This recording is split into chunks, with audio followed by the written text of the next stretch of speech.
그러면 이번 시간에는 이제 본론적으로 폐기물 처리업에 대해 가지고 한번 좀 볼게요. 이제 제가 자료를 드리니까 한번 대에 가셔가지고도 한번 읽어 보시고요.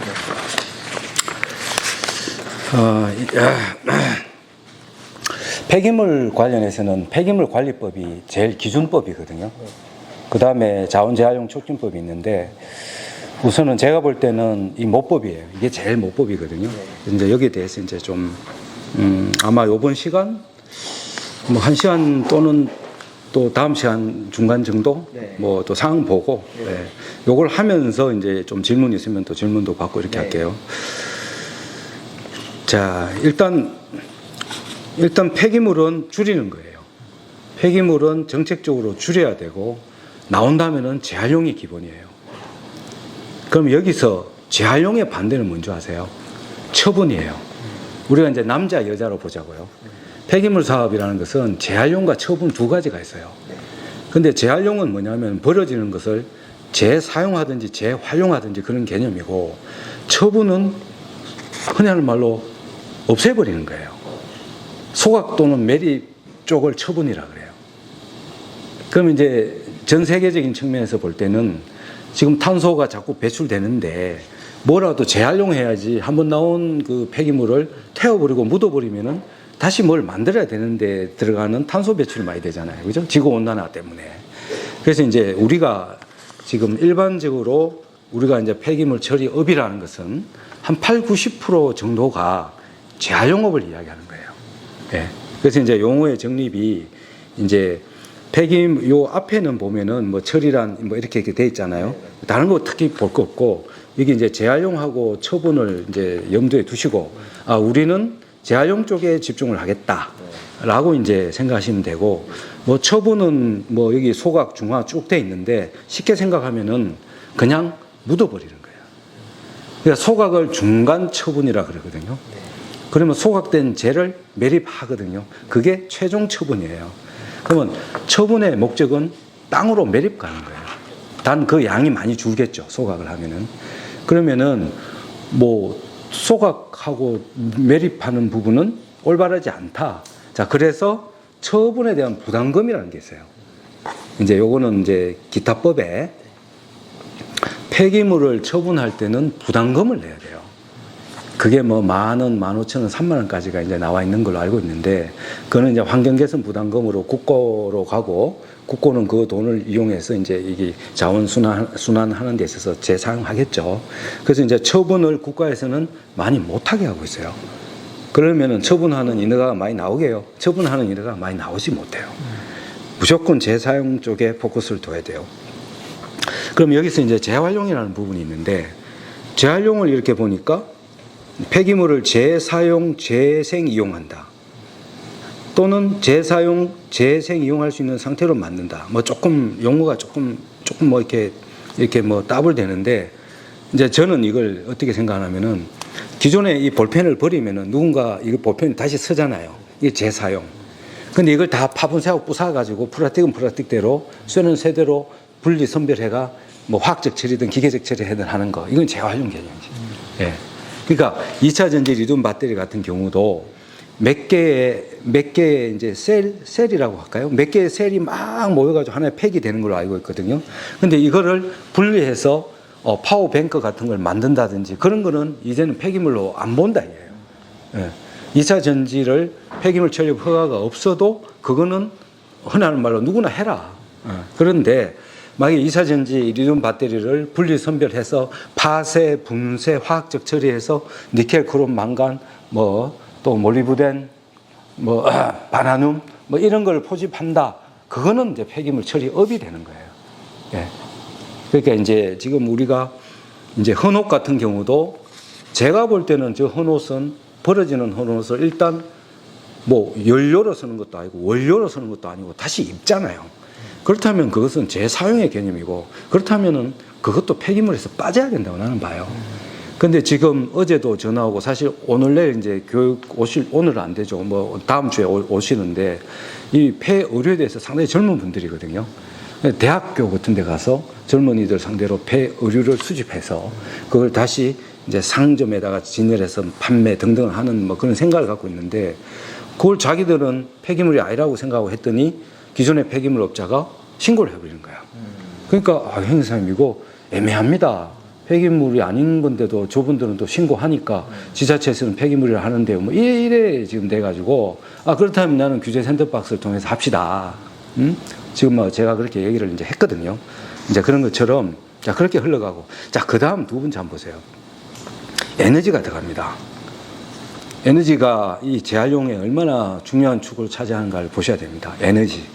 에너지라는 것은 기름일 수도 있고 뭐 폐식용유 바이오 디젤일 수도 있고 또 제가 좀 전에도 말씀드렸지만 폐식용유가 뭘 만드는 줄 아세요? 바이오 항공유도 만들어요. FAS라고 해요. 아마 못 들어보셨을 거예요. 이 사업도 괜찮아요. 폐식용유하고 동물성 기름 FAS.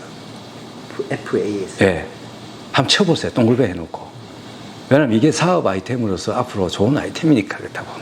뭐냐면은 우리나라는 전 세계에서 항공유를 제일 많이 만들어서 생산하는 나라래요.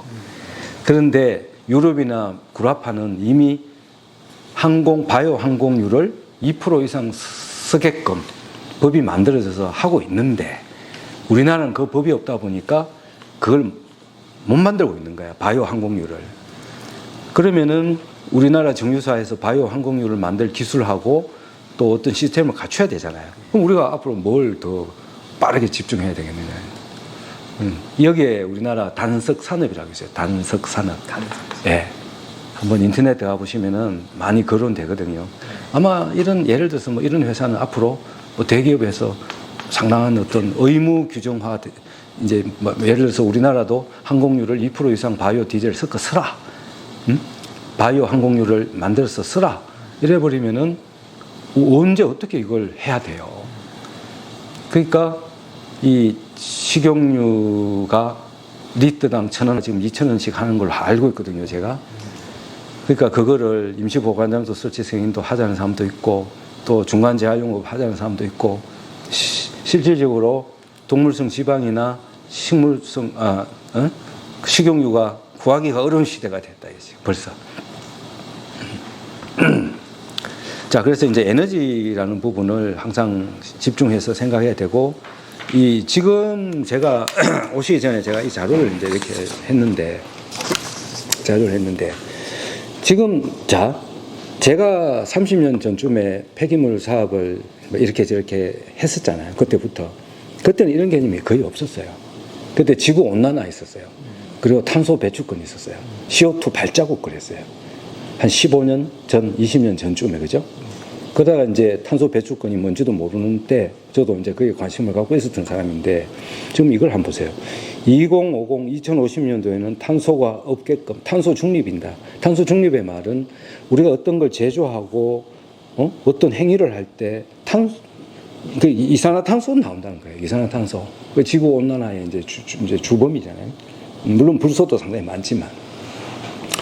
이놈을 통칭해서 탄소라 그러는데, 나오는 만큼 흡수해라, 이게 없애라, 이게. 제로 만들어라. 이게 탄소 2050 중립이거든. 그러면 거기에 따라서 시나리오가 만들어졌다고. 이제 불과 2017년, 2016년, 2018년 쭉 이래가지고. 여기서 보시면은, 한번 보시면, 여기 쭉 보세요. 제가 이거 말씀드려요. 자, 재생 에너지 있잖아요. 재생 에너지 한번 보세요. 60.9%.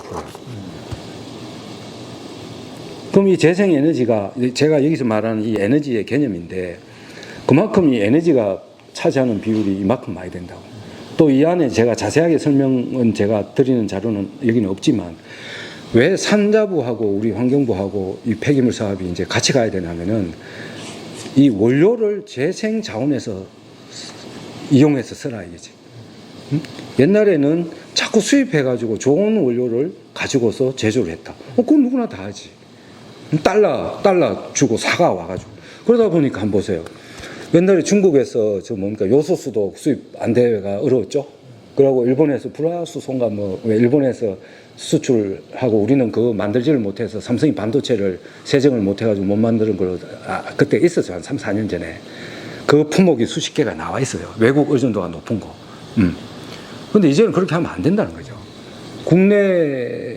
그렇다면은 좋은 원료를 국내에서 수입해서 쓸 때 그걸 다시 계속 쓰라는 거예요, 계속. 그 부분이 차지하고, 그 다음에 에너지 쪽이 재생에너지가 60.9%다. 그럼 재생이 에너지라는 부분은 이제 여러 가지 의미가 있겠죠, 그죠? 뭐 기름도 있고, 전기도 있고, 또 SRF 같은 그런 고용 연료도 거기에 포함될 수도 있는 거고. 예? 그러니까 이제 제가 좀 이따 또 말씀드리겠지만 큰 축이 있거든요. 네, 폐기물 사업에 큰 축이 있는데 거기에서 이 플라스틱이 차지하는 비중이 상당히 높아요. 네. 이 플라스틱이 가연성이잖아요. 응? 나무도 가연성이에요. 나무도 가연성이지만 우리가 볼 때 나무는 자연스럽다 이에요. 나무를 갖고 뭘 만들고 재활용하고 톱밥 만드는 부분은 우리 쉽게 본다고. 근데 플라스틱 태우면 시커먼 연기가 나오고 다 훨씬 나온다. 그럼 이때까지 다 뭐 재활용 또는 소각했잖아 이래 되거든. 근데 이거를 그러면은 어떻게 재활용해서 기름을 만들까가 열분이잖아요. 그러니까 국가적인 측면에서 볼 때는 이 부분을 집중할 수밖에 없기 때문에 어렵지만 이 발걸음을 해오고 있다는 거죠. 열분의 유화 사업이. 그 제가 이제 교육 중에 이제 이 자료를 이제 내밀었는데, 제가 폐기물 사업을 할 때만 해도 이런 어떤 자료에 입각해서 하지 않았어요. 그냥 플라스틱 모으면 얼마예요? 페트 모으면은 내가 살 때는 뭐 10원에 사고 그저 사가지고 분리하면은 100원에 나간다더라. 돈 많이 벌었는데. 그냥 자원적인 측면에서 대부분 사람들이 쉽게 접근하는데, 이제는 그런 자원적인 측면뿐만 아니라 이제 에너지 시대로 간단 말이야. 응? 그리고 자원도 일반적인 자원이 아닌 히토류 위주로 가는 거. 뭐 금은 동은 기본이고, 알루미늄 뭐 이런 건 기본이고, NCM이라든지 바나늄이라든지 몰리브덴이라든지, 지금 제가 이제 그런 거를 컨설팅을 하니까. 자, 그 중에서 지금 2차 전지 리튬 배터리는 우리나라에서 가장 많은 대기업들이 차후 우리나라의 먹거리입니다. 그럼 2차 전지 리튬 배터리에 관련되는 뭐라도 집중할 수 있을 게 뭔가를 봐야 됩니다. 그 다음에 뭐 있나 하면은 폐촉매예요. 혹시 자동차 폐촉매 아시죠? 백금 계열의, 그죠? 그게 엄청 비싸요. 그래서 이제 질소를 잡아먹는 질소 촉매가 있고, 또 황을 잡아먹는 촉매가 있다고요. 질소라는 것은 보통 내연기관에서 나오는 가스를 이제 정화시키는 개념인데, 황은 뭐냐면은 기름 같은 걸 정제할 때 그게 이제 황이 나오는가 봐요. 그 황을 잡아먹는 그 금속이 바로 이제 바나늄, 몰리브덴 뭐 등등인 거로 알고 있어요. 그게 이제 국내 몇몇 대기업 또는 몇몇 굵직굵직한 회사들이 거의 독점 계열로 좀 하고 있거든요. 근데 이제 거기는 화학적 처리를 많이 해요.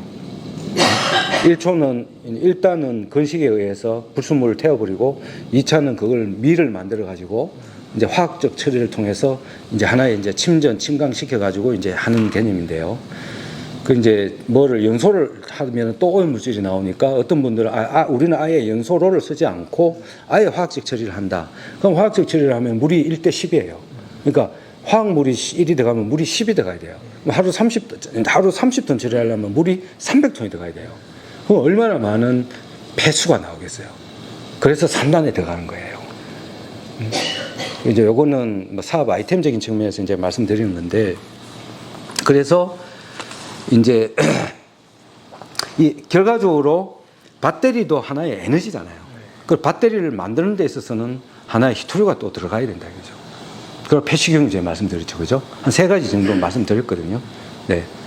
자, 그래서 이렇게 하고, 여기에 보면은 이제 수주 운반이라는 부분이 드는데, 폐기물은 뭐냐면은 배출자가 있고 수주 운반업자가 있고 처리업자 세 가지로 나누어져요. 폐기물은 배출자가 있고 수주 운반하는 업자가 있고, 그 다음에 처리업자가 있어요. 그러니까 처리는 제가 말씀드렸죠.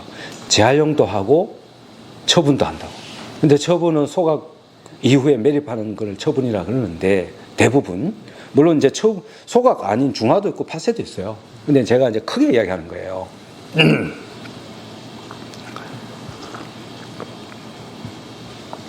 그러니까 이제 폐기물의 이 프로세스는 배출자의 의무가 있고 수주 운반업자의 의무가 있고 처리업자의 의무가 있다. 그렇게 이제 말씀드리고 넘어갈게요. 그 다음에 이제 폐기물 사업을 하면 인허가가 필요한데, 자, 뭐냐면은 여기서 이제 말씀드릴게요. 여기 수주 운반 있잖아요. 자, 수집 운반이 있다고 제가 말씀드렸고, 재활용 또는 처분업, 요걸 하나로 묶어보자고요. 그 수집 운반업이 있고, 그 다음에 재활용 또는 처분업을 처리업이라 그럴게요. 처리를 재활용이나 처분으로 제가 말씀드렸잖아요. 그러면은 이제 허가의 종류가 있어요. 자, 여기서 일반 폐기물과 지정 폐기물로 분리가 돼요. 일반 폐기물은 우리 몸에 위해롭지 않는 거. 근데 지정 폐기물은 폐기물관리법에 무엇이 어떻게 이상이 있을 때는 지정 폐기물이라고 딱 나와 있어요. 그러면은 성분 검사를 해서 지정 폐기물이라고 판단이 되면은 그거는 지정 폐기물이야. 자, 그렇다면 일반 폐기물을 사업을 할 때는 지자체가 인허가를 내준다고. 그죠? 말하자면 구리면 구리시장, 화성이라면 화성시장. 그런데 만약에 지정 폐기물 사업을 하겠다. 그러면은 환경부 예하 지방유역환경청이라는 데가 있거든요. 그런 데서 허가를 내준다고요. 지금 이거 한번 보시면은 이게 이렇게 한강유역환경청이잖아요, 그죠? 예, 이게 이제 환경부 예하에 실제 업무하는 그 부서들이 지방유역환경청이라는 이름으로 이제 서울은 수도권은 한강유역환경청이라 그러고 대전이나 충청도는 건강유역환경청이라 그러고 저 새만금 쪽에는 새만금유역환경청이라고 하고 대구는 낙동강유역환경청 이렇게 이름이 한 6, 7개가 이렇게 나누어져요. 권력이 있어요. 네. 사장님이 만약에 충청도에서 한다면은 건강유역환경청에서 지정 폐기물 사업을 해야 되겠죠. 수주 운반업이든 처리업이든. 그죠? 처리업은 재활용하고 처분 나눠진다 그랬죠? 네. 이해하시겠죠? 네. 요게 좀 중요한 거고요. 그 다음에 처분이든 재활용이든 종류가 3가지로 또 나누어져요. 중간이 있고 최종이 있고 중간과 최종을 같이 하는 종합이 있어요. 그럼 이 핵심을 말씀드릴게요. 중간은 뭐냐 하면은 성질은 바뀌지 않아요. 형태만 바뀌어요. 그게 중간 재활용업이에요. 그럼 예를 들어서 종이를 찢는다, 파쇄한다, 압축한다는 중간 재활용업이겠죠. 근데 이런 찢어진 종이를 갖고 와서 막 SRF를 만든다. 그러면 최종 재활용업이 되겠죠. 예를 들어. 그러면은 중간과 최종을 같이 내가 사업을 하겠다. 그러면은 폐기물의 사업의 종류가 여기 찍혀 있잖아요. 이거 보세요. 형님 한번 보세요. 다 나와 있단 말이야. 그러니까 이거를 맞는지 모르겠는데 제가 지금 기사를 딸려가는 이유가 뭐 애매한 거를 이건 되고 이건 안 되고. 네, 그거는 이제 법에 나와 있어요. 네. 그래서 중간, 자, 우리는 처분은 잊어버리자고요. 처분 사업은 특수한 거니까 빼버리자고. 네. 그럼 중간 재활용이냐, 최종 재활용이냐, 종합 재활용이냐? 그건 종합 재활용입니다. 그러니까 이분 같으면은 폐기물 갖고 와서 건조 또는 세척까지 하는 개념은 중간 개념이에요. 네. 마지막에는 이 어떤 니켈이라고 하는 이 부분을 하나의 원료화, 마지막 최종 원료화 시킬 때는 이제 그게 최종이 되거든. 그러니까 중간과 최종을 같이 하니까 종합이 된다. 자, 그러면 허가의 종류는 어느 게 좋겠죠? 종합이 좋죠. 왜냐면 종합이 있으면은, 자, 보세요. 원물을 받을 수도 있어요. 원폐기물을. 자, 내가 종합을 갖고 있다는 건 중간과 최종을 같이 갖고 있다고 했잖아. 그럼 중간 입장에서 원물을 받는 거지. 그럼 최종 입장은 뭐지? 다른 사람의 1차 가공품, 다른 사람의 중간 재활용 업자한테도 또 받을 수 있잖아. 그러면 물건의 유입을 2군데서 받을 수 있잖아. 그러고 이 시설 장비도 각각 다르게 또 할 수도 있고. 그래서 얘는 이걸 만들고 또 얘는 1차, 2차 만들 수 있고.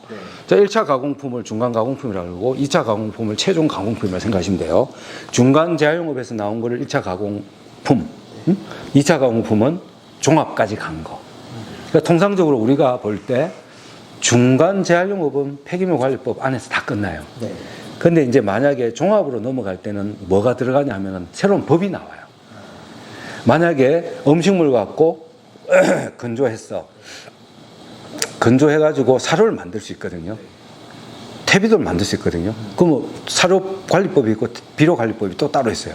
그러니까 이 법에 저촉이 되게끔 연계가 되는 거를 종합이라는 거예요. 그러니까 이제 이 부분은 조금 법적인 부분인데 항상 종합재활용업을 할 때는 마지막 2차 가공품이 제조사의 원료로 바로 갈 수 있어야 돼요. 또는 타법에 적용을 받아요. 이제 사료를 만들 때는 사료관리법에 적용을 받고 비료를 만들 때는 비료관리법에 적용을 받고 또 SRF를 만들려면 폐자원화 에너지 센터에서 그 자원재활용법에 의해서 SRF가 될 수 있는 성향이 돼야 되고. 예. 그래서 종합이 좋은 거예요. 허가의 종류는. 그분도 그러니까 종합으로 이렇게 하셨거든요. 누구? 네. 디테일 아까 하신다는. 이거 네네. 당연하죠. 이거는 어떻게 보면은 뭐 이것도 잘 하셨고 또 이렇게 운신의 폭을 넓혀놔야 다른 아이템도 중간 아이템도 들어올 수 있고 또 최종 아이템도 들어올 수 있고 그래서 두 군데에서 원료를 받고 또 생산품도 따로따로 할 수 있는 거고 예, 뭐 폭이 이렇게 넓은 거지. 근데 어떤 분들은 아예 나는 중간만 할 거예요. 그러면 사장님 중간이든 종합이든 허가 내기 다 어려워요. 그냥 종합을 하세요. 예, 그러면 저희들이 뭐 컨설팅비를 떠나서 그런 돈을 떠나서 종합을 해드리면은 만약 이분이 사업 아이템을 더 넣을 수도 있고 혹시 만에 하나 이걸 매각할 수도 있거든. 그러면 상당히 이제 자기 입장에서는